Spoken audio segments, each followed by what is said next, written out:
For the last 25 years, superhero movies have regularly dominated the box office. In the last few years, well, results have been not quite the same. With all the mergers and acquisitions of various studios, there's really only two left standing. That would be Marvel, owned by Disney, and Warner Brothers, who makes all the movies for the DC characters. Since Avengers Endgame came out in 2019, things have been pretty bleak when it comes to Marvel movies. There have been the occasional successes, but for the most part, Marvel made itself irrelevant. However, Deadpool is one of those rare standouts. And the newly released Deadpool 3 proves comic book movies are not done. There is no comic book fatigue. People have bad movie fatigue. Deadpool, aka the Merc with a Mouth, was created by comic book legend Rob Liefeld back when he took over the New Mutants comic book line and turned it into X-Force. Deadpool himself is a jokey, trickster kind of a legend. He has healing powers, he's a great assassin, and at some point, Marvel decided he would be the character to break the fourth wall, the one who could wink at his own situations and talk to the audience if necessary. This made him a light spot, if you will, for comic book audiences. And later, we find this is the same for comic book movie audiences. While most movies have a certain sense of self-importance and they always have serious kinds of storylines, Deadpool was able to wink and nod at all the silliness. Even though there is action, even though there is violence, it's got humor and heart. There was a trend towards gritty realism in comic book movies, especially with Batman Begins and Iron Man 1, going all the way until we get James Gunn making Guardians of the Galaxy. And then it just became slapstick jokes, inappropriately timed humor that dissolved any tension that there was in a scene. And the antidote to that was Deadpool. The earlier comic book movies, and through at least phase 1 of the Marvel movies, you had to appeal at least to the comic book lovers so that they would get their normie friends to go and see these movies.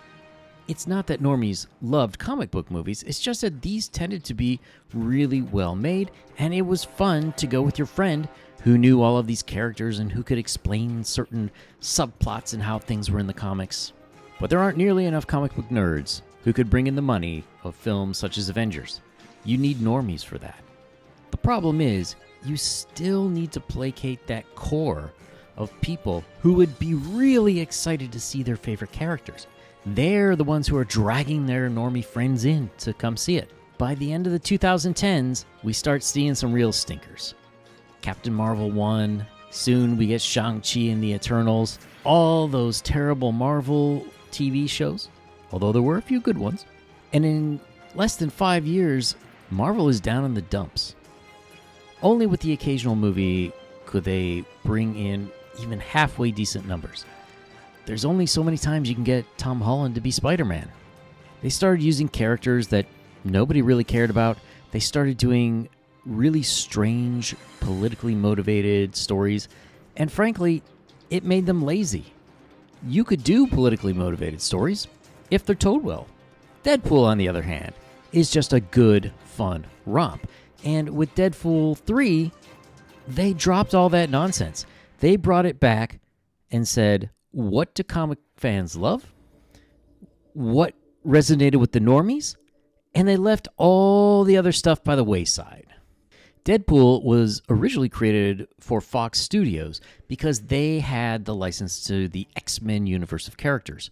When Disney bought Fox, in large part to get these characters back, Deadpool came with them and, well, cocaine, hookers, gratuitous violence. A rated R movie is not standard Disney fare, but somehow, through the power of actor Ryan Reynolds, they got permission to make Deadpool 3. And they were able to buck the trend of what has been poisoning comic book movies for the last 5 years. In many ways, Deadpool 3 is a love letter to these movies from studios like Fox and Sony, and even early Marvel before the success with Iron Man. Deadpool 3 brings back a lot of these characters, puts them in a proper context, and is able to take shots at Fox and at Disney and make it a fun romp. The story is, well, a little thin, but when you have characters making fun of the current trend in multiverse movies, you don't really need a whole lot of plot. We get nods to previous X-Men movies. We even get to see Chris Evans return, not as Captain America, but as Johnny Storm. And he gets to flame on one more time before, well, I'll let you see the movie. But it even brings back classics, such as Jennifer Garner as Elektra, Wesley Snipes as Blade, and even Channing Tatum as Gambit, who unfortunately never got a chance to make his own movie. Deadpool 3 was absolutely perfect in its pairing of Ryan Reynolds and Hugh Jackman making his return as Wolverine. This movie even pays tribute to those old Wolverine movies by having X-23 return. Deadpool and Wolverine make the perfect absurd buddy cop movie formula. This formula always has one straight man, in this case Logan, and one guy who's wild and crazy, Deadpool, and not nearly as straight. In the first 24 hours after opening, this movie has already grossed about $200 million in the domestic market. Why can't other superhero movies do this? Well, they're just not focused on what fans want.